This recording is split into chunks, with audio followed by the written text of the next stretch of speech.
Bienvenidos una vez más a Evangelio Bíblico. A continuación te presentamos una prédica del pastor José Manuel Sierra. Recuerda que es muy importante escuchar la palabra de Dios para que aprendamos a vivir conforme a lo que Dios nos enseña y nos dice. Así es que pongamos mucha atención en el siguiente mensaje.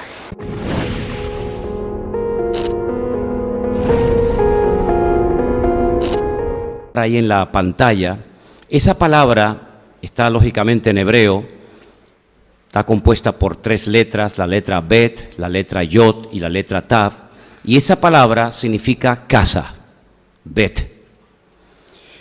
Y en estos días estudiando la palabra, me he dado cuenta de que aparece muchísimo a lo largo y ancho de toda la Biblia. Y sobre todo aparece al principio de muchas palabras que tienen que ver con lugares. La palabra Bet, que en nuestras Biblias aparece con la B, la E y la T. Voy a ponerles un primer ejemplo, porque vamos a hablar de lugares en los cuales aparece la palabra Bet o casa, y vamos a ver cuántas cosas podemos sacar de esta palabra y de estos lugares que mencionan las Sagradas Escrituras. Vamos al Evangelio según San Juan, el capítulo 5. Los dos primeros versículos nos dice así el evangelista Juan. Después de estas cosas, había una fiesta de los judíos y subió Jesús a Jerusalén. Y hay en Jerusalén, cerca de la puerta de las ovejas, un estanque llamado en hebreo, dígalo conmigo, Betesda. ¿Veis? Allá aparece la palabra Bet. Al principio, Betesda, el cual tiene 5 pórticos. La palabra o el nombre Betesda significa literalmente casa de misericordia. He escogido 2 fotos de las muchas que hay por ahí para que ustedes puedan ver cómo se encuentra en la actualidad ese antiguo estanque que hasta el día de hoy se puede visitar dentro de la antigua ciudad de Jerusalén. Ha sufrido muchas modificaciones, se ha ampliado, ¿verdad? Han pasado por ahí cristianos, musulmanes, bizantinos, etcétera, etcétera. Pero es un estanque que hasta el día de hoy se puede visitar. Digamos que está bajo la jurisdicción o bajo la protección de una orden católica de origen francés que tienen una iglesia allí, que es la famosa iglesia de Santa Ana, como se le conoce, que según la tradición fue la madre de María. Pero en ese estanque, en el estanque de Betesda, solo en el Evangelio según San Juan se nos da la información de lo que allí estaba pasando, o de lo que creía la gente que podía pasar en ese lugar. Se había corrido el rumor, y se había ya convertido en una especie de leyenda popular, de que en ese lugar, de vez en cuando, no se sabía cuándo, pero de vez en cuando descendía un ángel. Y ese estanque, que era un lugar donde se retenía el agua de lluvia y que quedaba ahí estancada y no salía de ahí, como en otro estanque que hay también en Jerusalén muy famoso y que menciona la Biblia, que es el famoso estanque de Siloé, donde entra y sale el agua. En este caso, en el estanque de Betesda, cae el agua de lluvia, se retiene allí, pero no sale, y al final esas aguas lógicamente terminan pues teniendo muy mala calidad y muchos bichos y todo eso. Bueno, pues en ese lugar dice en el Evangelio según San Juan capítulo 5 que se juntó una multitud de gente que tenían algo en común, y es que todos los que allí estaban eran enfermos, todo tipo de enfermedades, ciegos, mudos, paralíticos, etcétera, etcétera, porque todos y cada uno de ellos esperaba el movimiento del agua. Pero lo curioso es que cuando supuestamente ese ángel venía y movía el agua, no eran todos los que se metían en el agua que recién había movido el ángel que recibían sanidad, sino dicen que solamente el primero. Claro, allí había un paralítico que hacía 38 años que esperaba el movimiento del agua, y cuando Jesús le habla y le pregunta, ¿quieres ser sanado?, la respuesta no fue, por supuesto que quiero ser sanado, sino que él comienza a dar una serie de excusas diciendo que debido a su enfermedad, era cojo, Cuando quería llegar el primero al agua, pues nunca llegaba el primero, sino que siempre se le adelantaba a alguien. Y lo curioso es que ni la Biblia, escuchen bien, ni la Biblia ni la historia secular nos dice que allí la gente se sanaba. Lo curioso es que al lado del templo, del estanque de Betesda se encontraba el templo de Jerusalén, que era donde teóricamente tenían que ir los enfermos a ser sanados, pero sin embargo no iban. Solamente fueron los enfermos a ser sanados y recibieron todos sanidad el día que Jesús, en la última semana de su vida y su ministerio, entró en el templo de Jerusalén y lo limpió. Saben que volcó las mesas de los cambistas y declaró que aquel lugar que lo habían convertido en casi una cueva de ladrones, aquel lugar era llamado casa de oración para todas las naciones. Fue en ese momento cuando Él limpia la casa, cuando Él la santifica, cuando expulsa todo lo inmundo, que los enfermos, cojos, paralíticos, etcétera, van al templo y todos son sanados. Pero antes de esa visitación al templo, la gente no iba al templo, sino que iban al famoso estanque de Betesda a recibir su sanidad. Pero repito, y que quede bien claro, ninguno era sanado. Ninguno era sanado. No hay ninguna evidencia bíblica de que un cojo, un paralítico, un leproso, un mudo fuera sanado en el estanque de Betesda, en ese lugar que significa, como acabo de decir, casa de misericordia. Era un lugar donde la gente esperaba algo que nunca ocurría. Y me hace pensar en cuánta gente hoy en día hay que están esperando cosas que nunca le van a suceder. Y por ahí hay un texto en la Biblia que dice que cuando uno espera algo y no viene y no se cumple, esa espera se convierte como una especie de tortura al corazón. ¿Qué estás esperando que ocurra en tu vida, hermano? ¿En quién has depositado tu confianza, hermana? ¿Estás esperando que ese hombre te llame y se ponga en contacto contigo y vuelva a estar otra vez contigo?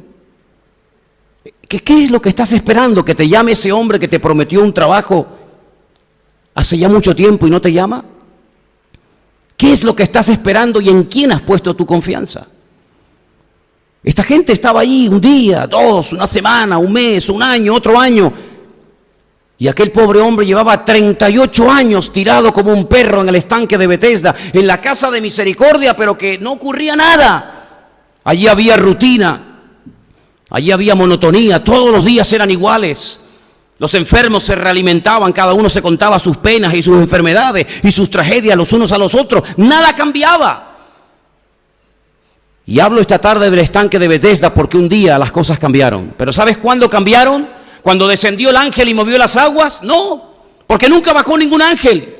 Las cosas cambiaron en el estanque de Betesda, esas ruinas que veis ahí en esa imagen, cuando un día apareció por allí nada más y nada menos que el autor de la vida. Aquel que dijo, el que cree en mí, aunque esté muerto, vivirá. Aquel que dijo que el que cree en mí, de su interior correrán ríos de agua viva. Y no de aguas putrefactas y estancadas como eran las aguas del estanque de Betesda. Y cuando llega al estanque de Betesda, sana a un enfermo, y ese enfermo se levanta y se va al templo a presentar sacrificio de gratitud al Señor, y su vida cambia radicalmente. Y eso es lo que ocurre cuando Cristo entra a una vida, cuando Cristo entra a una familia, cuando Cristo entra a un hogar. ¿Cuántos dicen amén? Lo cambia, lo transforma, no importa el dolor, el sufrimiento, la tragedia, la rutina, la monotonía que se haya apoderado de esa vida, no importa. Cuando Cristo llega a un lugar, todo lo cambia. ¿Cuántos dicen amén? Todo lo transforma, aleluya. Curiosamente, el día que Jesús fue al estanque de Betesda era Shabbat, era día de reposo. Y por eso los judíos, cuando se encuentran a este hombre cargando su lecho por las calles, se enfadan con él y le dicen, pero no se puede hacer esas cosas en Shabbat. No se puede romper la norma establecida por los rabinos de cargar peso, ¿verdad?, por las calles de Jerusalén en día de reposo. ¿Quién fue el que te ha sanado? Y él ni siquiera sabía de quién se trataba. Ni siquiera podía dar un nombre de la persona que le cambió la vida, hasta que al día siguiente se lo encuentra en el templo y Jesús le dice su nombre. Y entonces él dice, pues yo creo en ti y sé que tú eres el verdadero Mesías. Gloria a Dios. Espero que tu vida no sea un estanque de Betesda. Espero que tu vida no sea la tónica, la monotonía, la rutina, el esperar algo que a lo mejor ni es la voluntad de Dios. ¿Y para qué esperar algo que no es de la voluntad de Dios para nuestra vida? ¿Para qué? ¿Para qué ilusionarnos ¿Para qué hacernos sueños y castillos en el aire de cosas que no es la voluntad de Dios que las tengas? No es la voluntad de Dios que vengan a tu vida. Más bien lo que tienes que tener es gratitud por lo que tienes, y lo que no tienes, aunque se lo hayas pedido, si no ha venido, es porque todavía Dios no lo ha querido para ti. Porque Dios es bueno y para siempre es su misericordia. Tenemos otro lugar en la Biblia muy conocido, muy famoso. Es el lugar llamado Betania. En Juan capítulo 11 se nos habla de este lugar, de esta pequeña aldea, de esta pequeña población, y miren lo que dice la Escritura. Estaba entonces enfermo uno llamado Lázaro, de Betania. La palabra Betania significa la casa de los dátiles o la casa de los higos. La otra era Betesda, casa de misericordia. Betania es casa de los dátiles o de los higos. Y dice que allí estaba enfermo uno llamado Lázaro de Betania, la aldea de María y de Marta, su hermana. Sí, ese versículo nada más. Y como a 3,5 kilómetros aproximadamente en dirección al Monte de los Olivos, se encontraba esa pequeña aldea, que hoy en día no es una pequeña aldea. Hoy en día es un pueblecito bastante grande, mayoritariamente de población árabe, y ahí tienen ustedes una imagen de lo que sería Betania en el día de hoy, un poquito a las afueras de Jerusalén, una población rodeada, plagada de mezquitas musulmanas por todas partes. Pero no solamente Betania, según la Biblia, es conocido porque allí vivía esta familia compuesta de 2 hermanas, Marta, María, y un hermano llamado Lázaro, sino que allí un día Jesús fue invitado a comer a la casa de un hombre llamado Simón. Mateo 26, versículo 6, nos da un dato muy interesante acerca de este hombre. Mateo 26, 6 dice, y estando Jesús en Betania, en casa de Simón el leproso. Probablemente por un fallo de una correcta traducción pone Simón el leproso.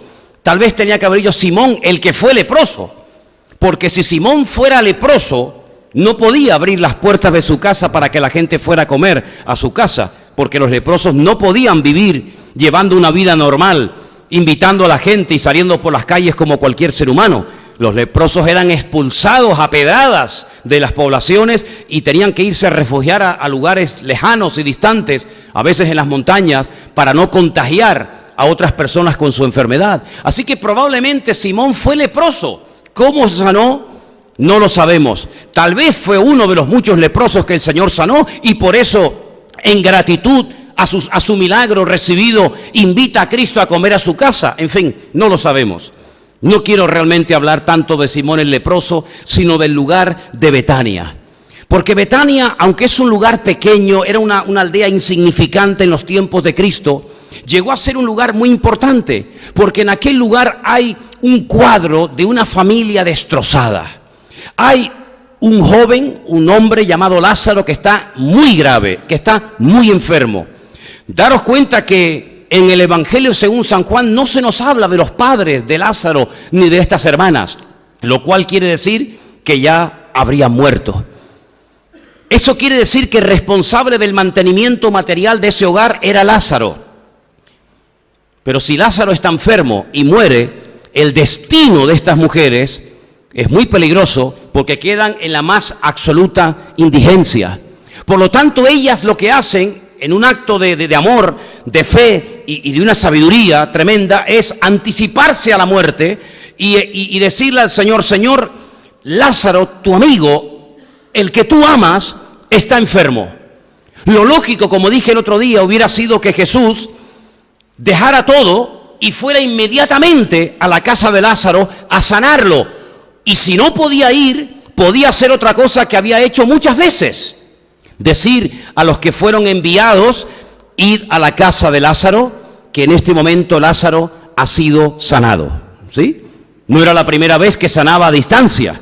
No era la primera vez que demostraba que el factor tiempo y distancia para el Señor no tiene ningún problema. Sin embargo, Él ni lo sana a la distancia, ni deja todo lo que está haciendo en ese momento para ir a la casa de su amigo Lázaro y sanarlo, sino que a propósito se queda más tiempo del necesario Y cuando él decide por fin ir a la casa de su amigo Lázaro, resulta que tanto la hermana mayor como la hermana menor, Marta y María, como que se pusieran de acuerdo y las dos le dicen al maestro exactamente lo mismo. Y eso que la forma de ser de una era completamente diferente a la forma de la otra. La Biblia nos presenta a una hermana, ¿verdad?, como más apasionada, con mucho más deseos de aprender, se pone a los pies de Cristo. Y sin embargo la otra está como más afanada, más preocupada por los quehaceres hogareños. Pero sin embargo, cuando se acercan al maestro, después de la tragedia acaecida en el hogar, las dos como que se ponen al unísono y le dicen exactamente lo mismo al Señor. Señor, si hubieras estado aquí cuando te mandamos a llamar, nuestro hermano no habría muerto. Yo creo que está bien claro que lo que le están diciendo al Señor es como una especie de reproche. Señor, cuando nosotros te mandamos a llamar hace 4 días, nuestro hermano estaba muy grave, estaba muy enfermo y por eso te molestamos, por eso te llamamos. Pero quiero recordarles que en el hogar de Marta, María y de Lázaro, Jesús se encontraba muy cómodo. Él era agasajado y atendido con sus discípulos por esta familia. Era un lugar donde él se encontraba muy cómodo, hospedándose en aquel lugar. Por lo tanto, ellas se sienten un tanto dolidas con Dios. Y es increíble ver que, no hay muchas, gracias a Dios, pero he conocido gente que está enfadada con Dios. ¿Por qué mi hijo se tuvo que morir? ¿Por qué mi matrimonio se tuvo que romper de esa manera tan desagradable?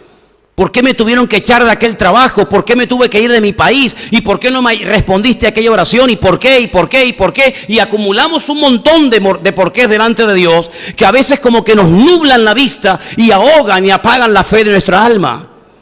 Y estas dos hermanas lo que le están diciendo al Señor: Señor, ¿por qué nos ha fallado? Siempre te hemos atendido con amor, con cariño, hemos abierto las puertas de nuestro hogar, hemos sido hospitalarios contigo.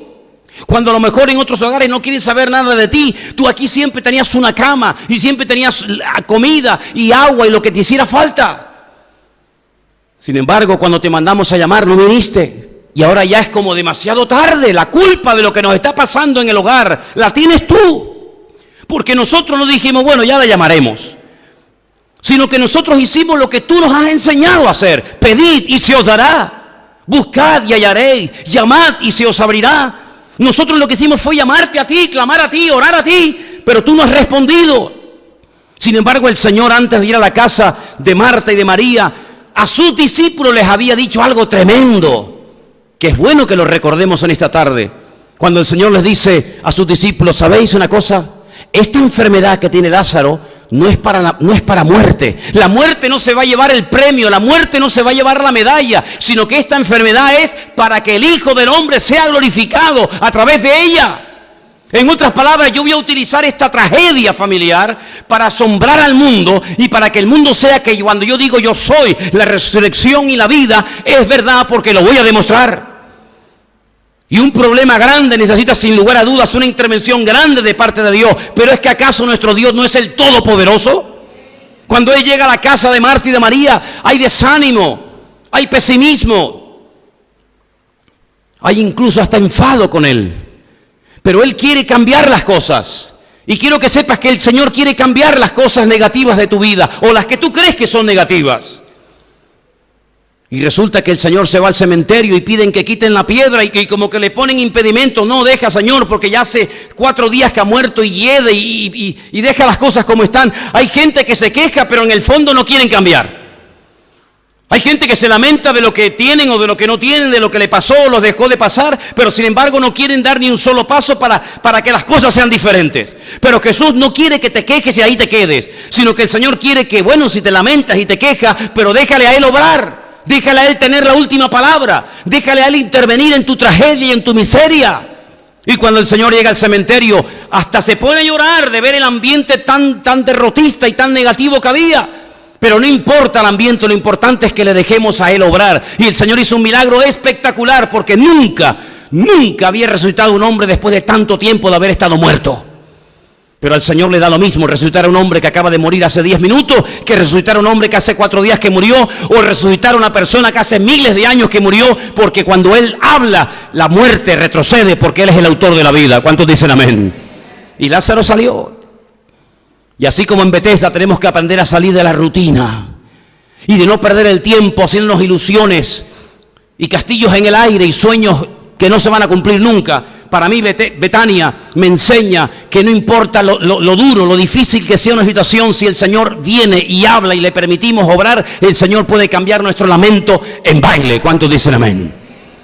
Mira tú por dónde el Señor decidió desde ese pequeño pueblo, mucho más pequeño que lo que es hoy en día Betania. El Señor decidió desde ese pequeño pueblo, a las afueras de Jerusalén, ascender a los cielos, y todos le pudieron ver. Y desde ese mismo lugar donde Él ascendió, dice la Biblia que volverá a descender sobre el lugar o la zona de Betania, y ese día todo ojo le verá, y toda rodilla se doblará, y toda lengua confesará que Jesucristo es el Señor, para gloria de Dios Padre. ¿Cuántos dicen amén? Tenemos un lugar muy interesante que no hemos podido visitar porque siempre nos recomiendan que no vayamos. Es un lugar, digamos, que está, entre comillas, bajo la autoridad palestina. Es un lugar llamado Betel, la casa de Dios.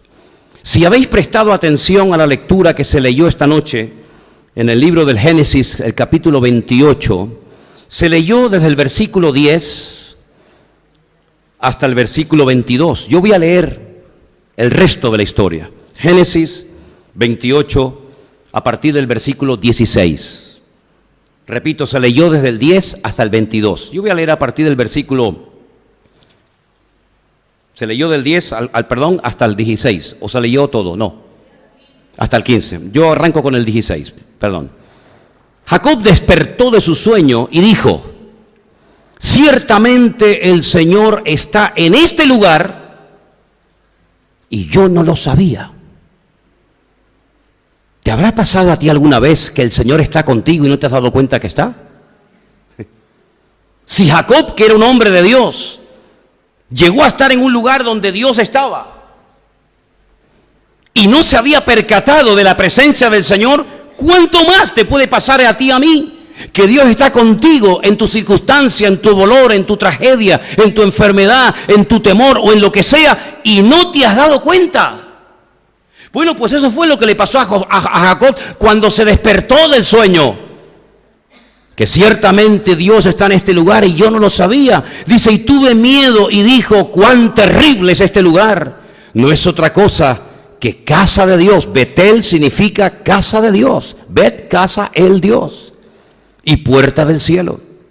Y se levantó Jacob de mañana y tomó la piedra que había puesto de cabecera y la alzó por señal y derramó aceite encima de ella y llamó el nombre de aquel lugar Betel, aunque Luz era el nombre de la ciudad primero. Y ahora miren el voto, la promesa que Jacob hace es tremenda. Jacob hizo un voto y dijo, si Dios fuere conmigo y me guardare en este viaje en que voy, y me diere pan para comer y vestido para vestir, y si volviere en paz a la casa de mi padre, el Señor será mi Dios. Y esta piedra que he puesto por señal será casa de Dios, y de todo lo que me dieres, el diezmo, apartaré para ti. La pregunta que nos tendríamos que hacer es ¿de dónde sacó Jacob la enseñanza del diezmo? Si aún ni siquiera había nacido Moisés y lo había escrito en la ley, ¿verdad?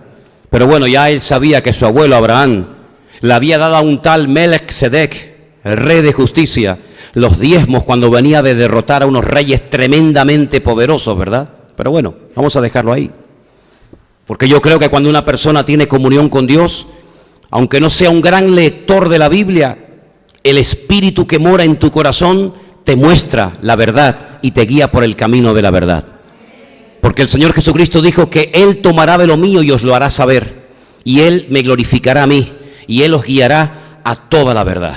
Y cuando una persona quiere crecer y cuando una persona quiere hacer las cosas decentemente y con orden, según la voluntad de Dios, aunque no tenga muchas luces, aunque no tenga tal vez mucho conocimiento bíblico, el Señor lo guía y te pone en tu corazón lo que es de Dios y lo que no es de Dios. Yo por lo menos tengo esa opinión. Betel es un lugar muy importante en la Biblia y sobre todo en la vida del patriarca Jacob, porque quiero recordarles que cuando Jacob llega a este lugar, él no está allí de vacaciones o de paseo, él no está haciendo turismo, sino que él está huyendo.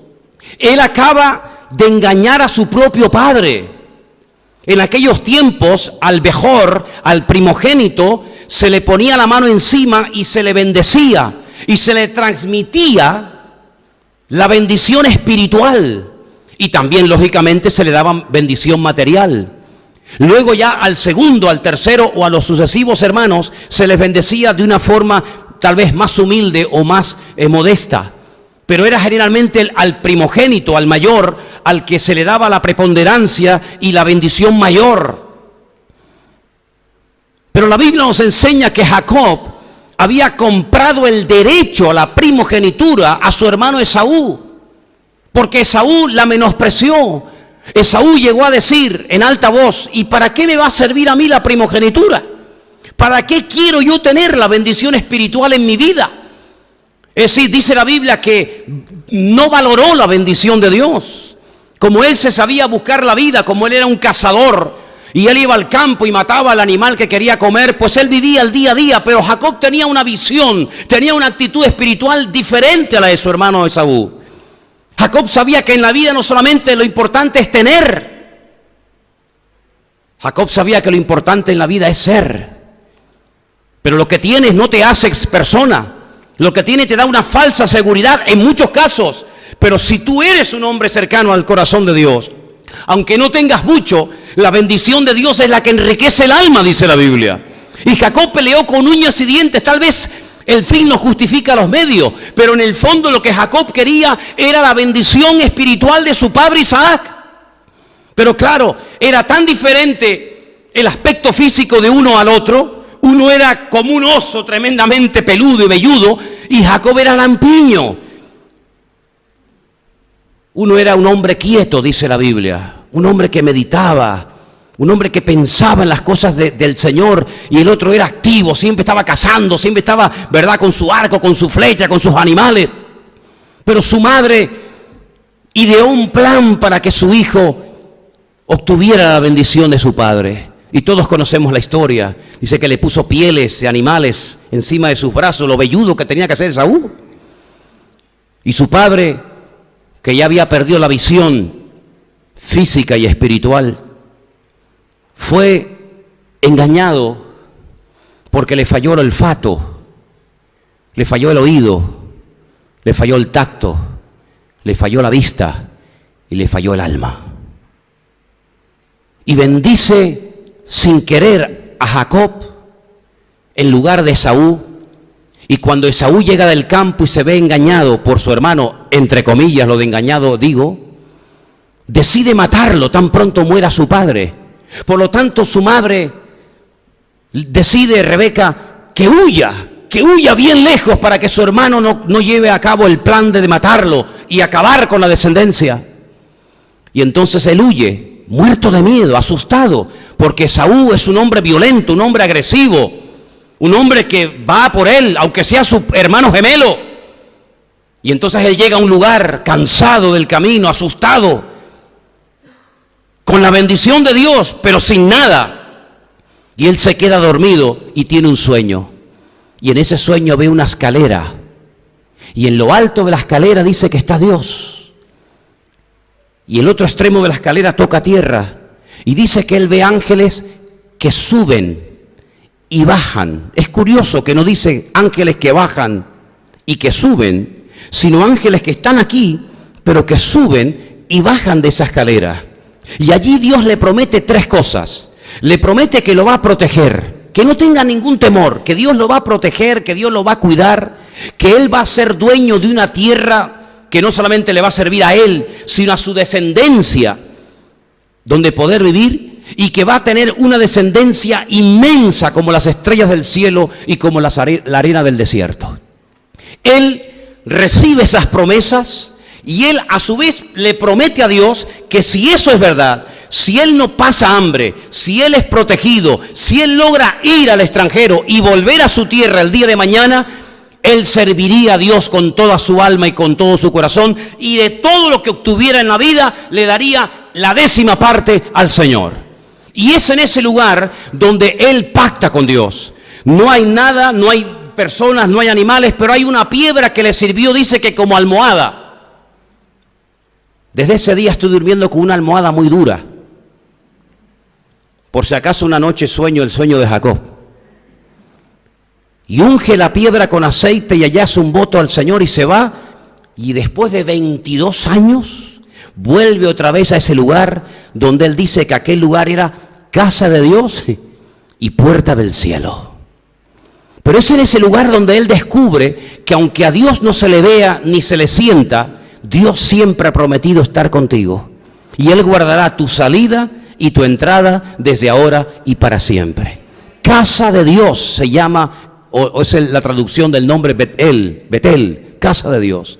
Y ahora nuestras vidas deberían ser eso, deberían ser casa de Dios. Es decir, tener una comunión y una relación con Dios tan profunda que yo sé perfectamente que mi Dios está conmigo y pase lo que pase y venga lo que venga y me digan lo que me digan, el Señor está conmigo. Como estuvo con Jacob y le demostró que lo cuidó, lo bendijo, lo prosperó, lo ayudó, y su hermano Esaú nunca le pudo poner ni un dedo encima, porque el Señor era su escudo, su estandarte, y el Señor lo protegió como te va a proteger a ti y a mí todos los días de nuestra vida. ¿Cuántos dicen amén? Gloria a Dios. Así que tenemos Betesda, la casa de la misericordia. Tenemos Betania, la casa de los higos o de los dátiles. Tenemos Betel, la casa de Dios. Pero hay un lugar que nosotros lo conocemos con el nombre de Belén. Vamos a ir a Miqueas, ese libro pequeñito que se llama Miqueas, capítulo 5, versículo 2. Porque ese profeta recibió una revelación de lo que iba a ocurrir en ese pequeño pueblo. Le dice así la escritura: pero tú, Belén, Efrata, pequeña para estar entre las familias de Judá, de ti me saldrá el que será Señor en Israel, y sus salidas son desde el principio, desde los días de la eternidad. La palabra Belén viene de la palabra hebrea Bet-Lehem. Bet, casa, Lehem, pan. Es la casa del pan. Ahí tienen una fotografía del pequeño pueblo de Belén, donde a mano izquierda está el barrio árabe, a mano derecha, que no se ve, estaría el barrio cristiano, y en el centro hay esa enorme plaza que, si no me equivoco, se llama la Plaza de la Paz o la Plaza de la Concordia, algo así. Y es un barrio, es un pueblo pequeño, dividido entre musulmanes y dividido entre palestinos o árabes cristianos. Fue en ese lugar donde nació el rey David, donde vivía su padre llamado Isaí. Un pequeño pueblo, pequeñito, donde dice que el profeta Samuel fue para ungir al rey de Israel, y de los hermanos que tenía allí, el que fue ungido fue el más pequeño. Es en ese pequeño pueblo de donde salió un hombre llamado Elcana, ¿verdad? Con sus hijos. Y dice la palabra de Dios que se fue a los campos de Moab junto con su esposa, y allí sus hijos, Kelión y Malión, enfermizo y desfigurado, significan sus nombres, se casan con mujeres, con Orfa y con Ruth, y quedan viudas las 3 mujeres, y 2 deciden volver a Bet-Lehem, la casa del pan, o Belén en español, Ruth y Noemí. Y todo el libro de Ruth gira mucho en torno a este pequeño pueblo, donde dice el profeta Miqueas que nacería nada más y nada menos que el Señor Jesucristo, el Mesías, el Rey de Israel. Fue este versículo el que le citaron al rey Herodes cuando vienen magos de Oriente, cuando vienen personas con influencia y con riqueza de lejanas tierras para adorar al rey que ha nacido, para visitar, ¿verdad? Y rendirle pleitesía al rey de los judíos, porque su estrella hemos visto en el Oriente y venimos a adorarle. Y entonces dice que él llama a los escribas, a los conocedores de las Sagradas Escrituras, y les dice: oye, la Biblia, la Escritura dice dónde tiene que nacer el Mesías, y encuentran ese texto. Ese texto tal vez perdido o ignorado por muchas personas, pero le dicen, no, el Mesías no puede nacer en Capernaum, el Mesías no va a nacer en Jerusalén, que está a pocos kilómetros de aquí. No, el Mesías va a nacer en Belén de Judea, porque aquí dijo el profeta Miqueas que nacería.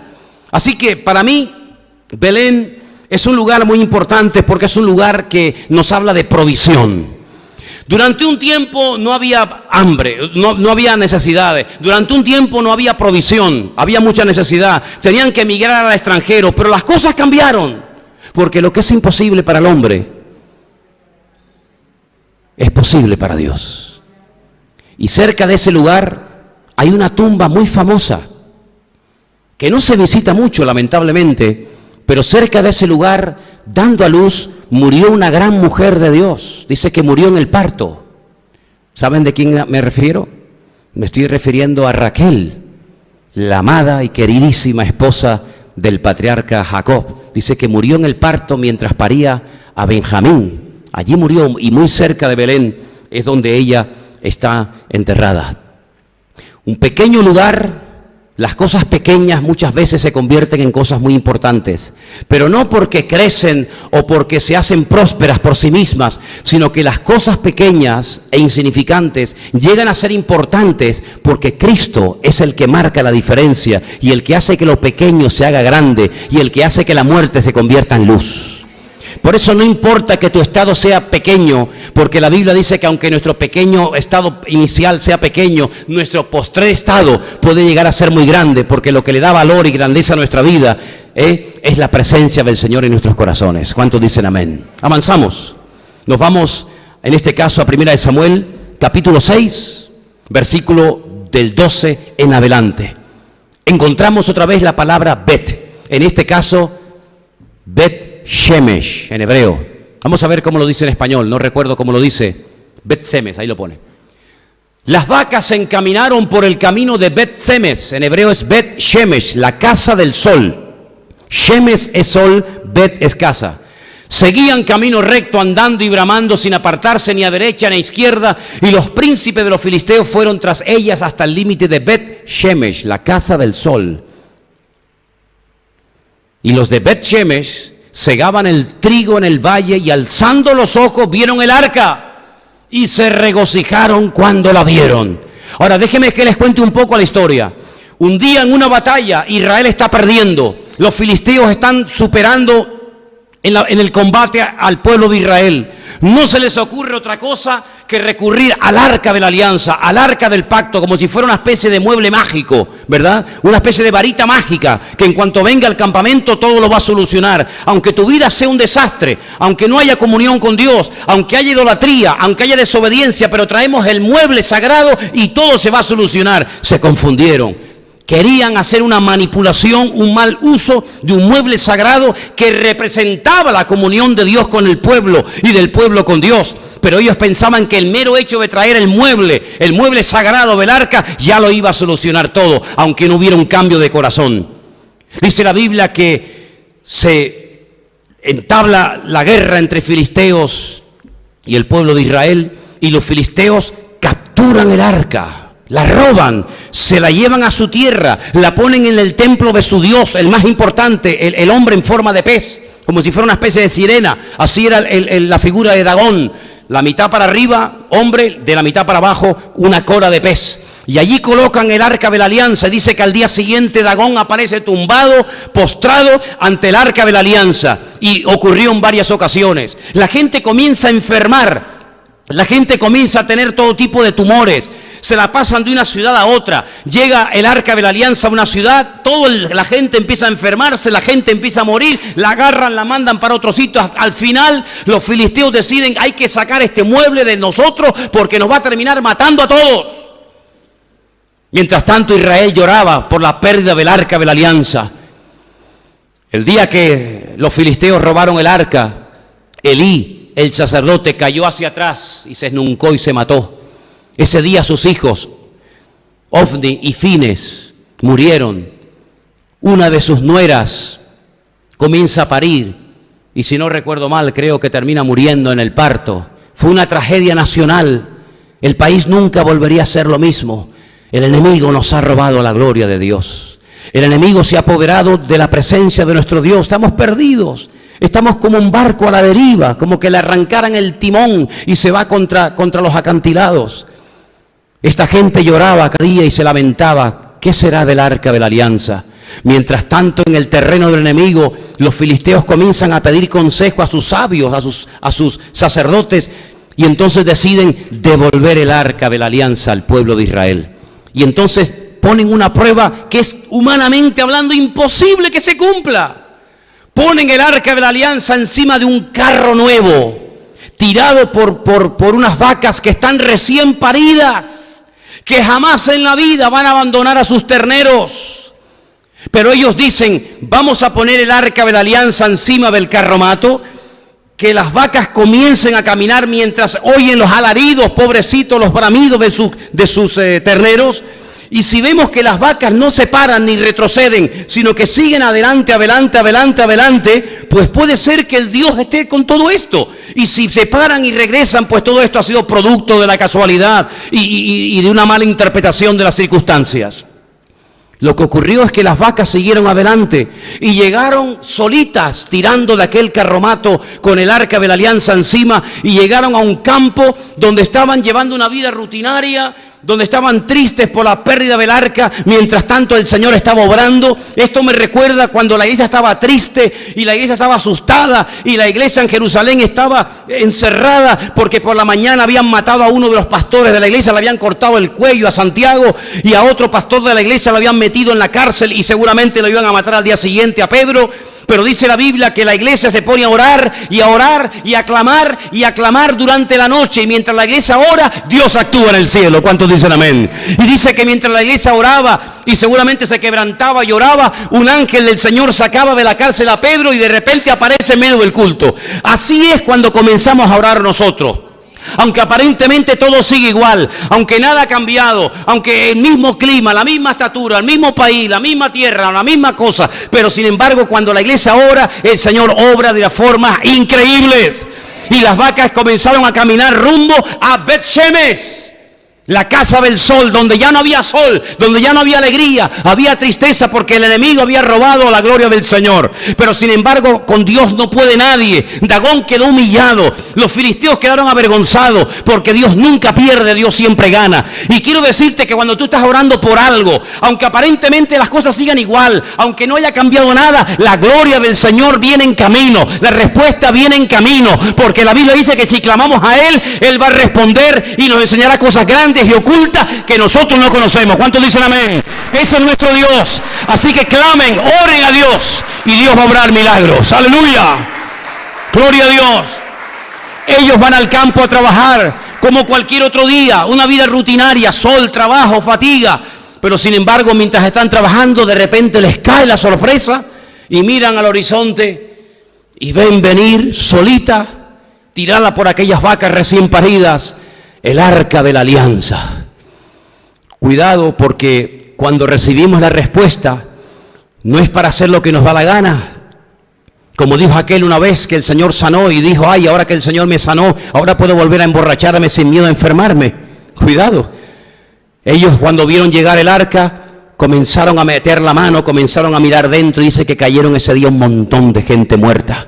Porque cuidado, con la gloria y con la presencia del Señor no se juega. Las cosas de Dios no son un juguete. No pierdas nunca el respeto.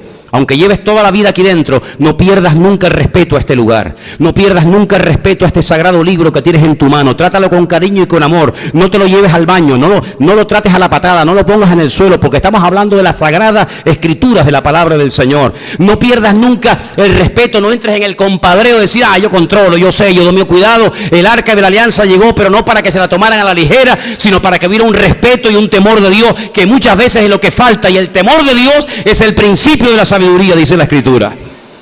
Y finalmente quiero hablar de un lugar, bueno, me quedan dos, no sé si ustedes tienen tiempo. Como yo vivo aquí, Betsaida. ¿Dónde está nuestra hermana Betsaida? Voy a hablar de usted. Voy a hablar de la casa de la arena o de la casa de la pesca. No se ponen de acuerdo los traductores. Yo estoy más de acuerdo por lo que he leído, que Betsaida significa la casa de la arena. Vamos a ir a Mateo capítulo 11, verso 21, porque saben, es una ciudad en la que Cristo estuvo mucho tiempo. Pero cuidado, cuidado. El Señor le da un reproche a la ciudad de Betsaida que hay que prestar mucha atención. Mateo capítulo 11, versículo 21 dice: ¡ay de ti, Corazín! ¡Ay de ti, Betsaida! Porque si en Tiro y Sidón eran ciudades extranjeras que estaban fuera de Israel, si en ese país extranjero, si en esas ciudades extranjeras como Tiro y Sidón, si hubieran hecho los milagros que han sido hechos en vosotras, tiempo ha que se hubieran arrepentido en silicio y en ceniza. Betsaida era el lugar de Pedro y de su hermano Andrés. Betsaida fue un lugar donde el Señor hizo milagros impresionantes, tremendos, que ya Él mismo dijo: si estos milagros yo los hubiera hecho en el extranjero, esas naciones, esas ciudades paganas, hace mucho tiempo que se hubieran arrepentido, cosa que no habéis hecho vosotras. Como pasó, por ejemplo, con la hermosa e inmensa ciudad de Nínive, ciudad extranjera, pero que dice la Biblia que cuando le llegó el mensaje de la palabra de Dios se arrepintieron todos, desde el más grande hasta el más pequeño, y se humillaron delante del Señor. Pues el Señor lanza un ¡ay!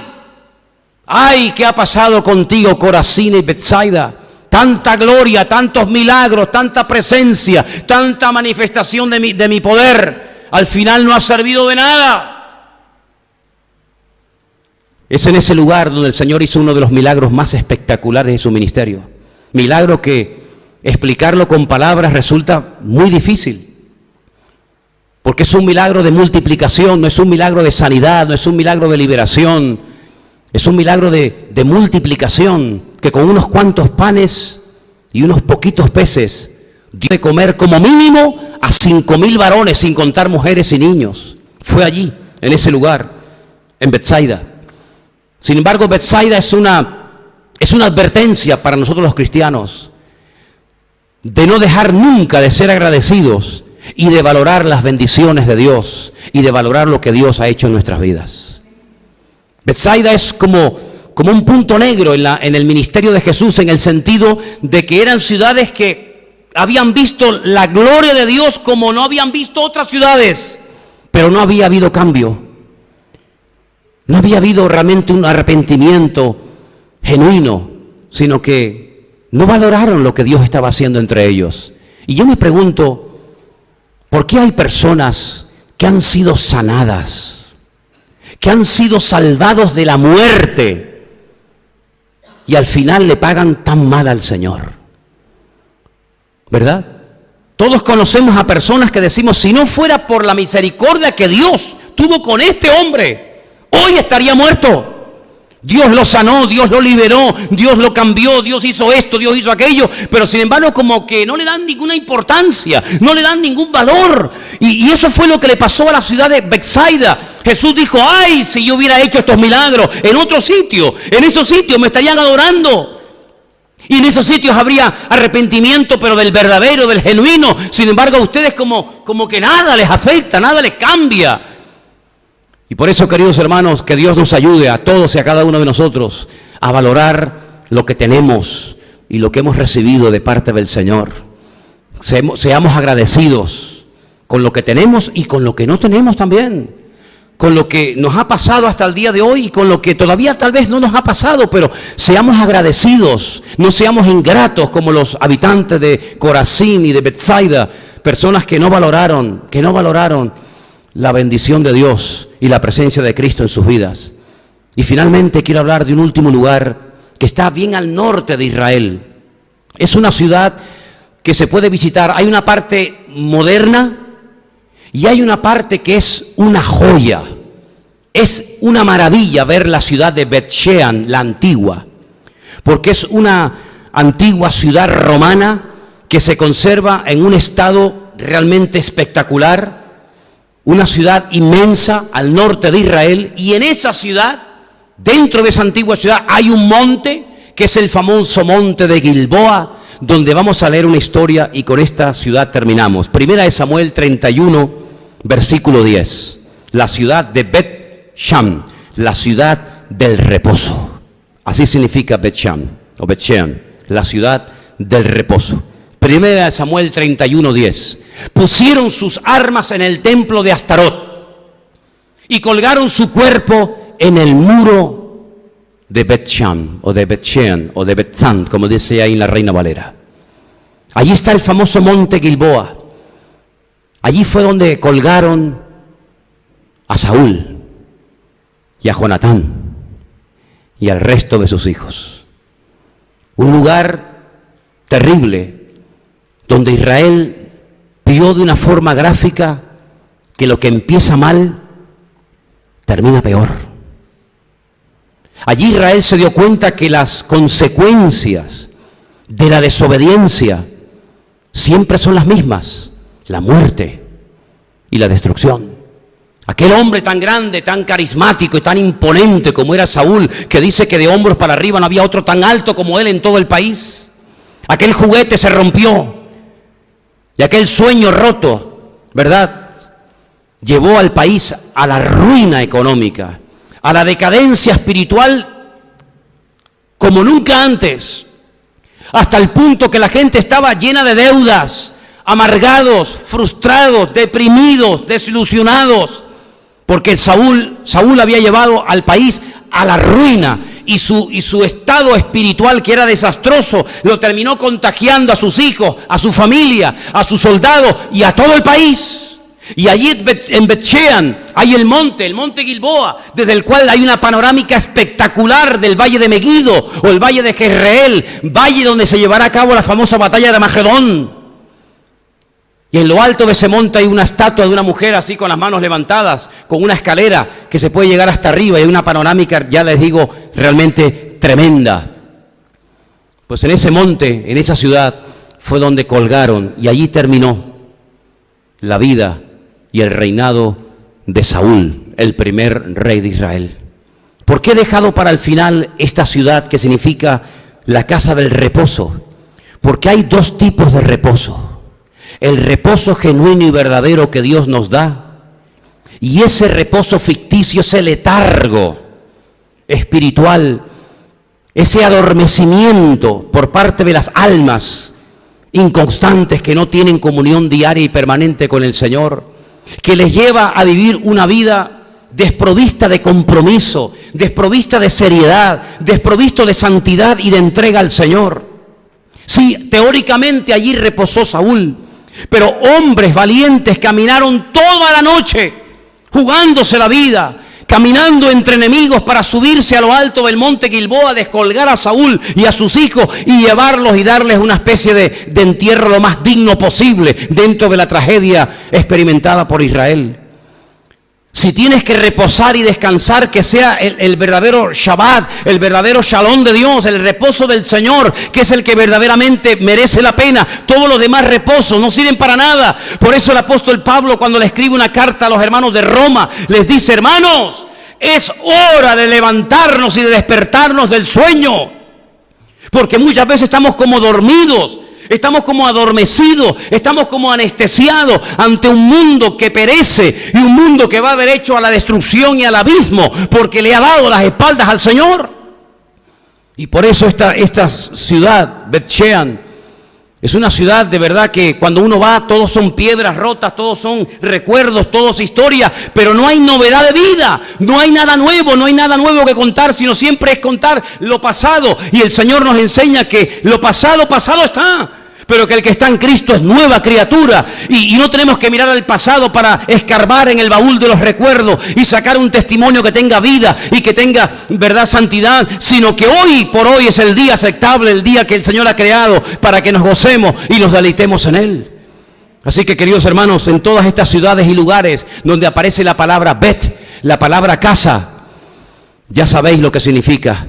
Y es una palabra tan importante que hasta el día de hoy esa palabra Bet se sigue utilizando.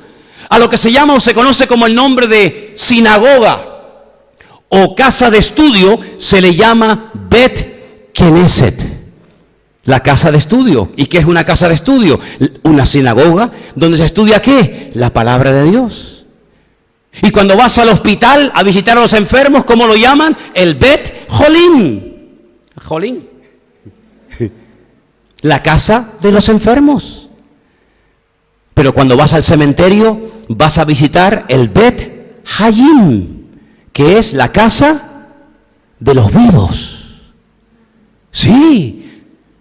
Al cementerio se le llama Bet Jolín, la Bet Hayim, la casa de los vivos, porque en el cementerio para nosotros están todos muertos, pero para el Señor están todos vivos, unos para vida eterna y otros para confusión y vergüenza eterna. ¿Cuántos dicen amén? Así que ponte de pie, porque tengo una noticia buena que darte. Tú eres ahora Bet Haruash, tú eres la casa del Espíritu de Dios, el cual mora en ti. ¿Cuántos dicen amén? Tú ahora eres la Bet Ruach HaKodesh, tú eres la casa del Espíritu de Dios, del Espíritu Santo que mora en ti. Por lo tanto, valora, aprecia la bendición que Dios ha puesto en tu vida, porque el Señor está dentro de ti y nunca jamás saldrá de ese lugar. Cierra tus ojos, vamos a orar en esta noche al Señor y pedir que seamos real sacerdocio, nación santa, casa de Dios, y que a través de nuestra vida, boca y testimonio podamos anunciar las virtudes de aquel que nos llamó de las tinieblas a su luz admirable. Padre Celestial, gracias te damos en esta tarde, porque tú nos has abierto los ojos y nos has enseñado que los lugares tienen nombre, y los significados de esos nombres y lo que ocurrió en esos lugares son lecciones objetivas, son enseñanzas espirituales que nosotros podemos aplicar a nuestra vida cada día. Que recordemos el nombre y el significado de estos lugares para que sepamos cómo vivir una vida victoriosa y bendecida en el Señor. Te damos gracias, Padre Santo, por esta palabra que hemos compartido, que la meditemos en nuestros corazones, que la retengamos y que pensemos en todo lo que hemos aprendido en esta tarde. En el nombre de tu amado Hijo Jesús. Amén. Y amén. Quiero que saludes a tu hermano. Nos vamos a preparar para levantar la ofrenda, pero le digas, recuerda que eres casa del Dios viviente. Aleluya.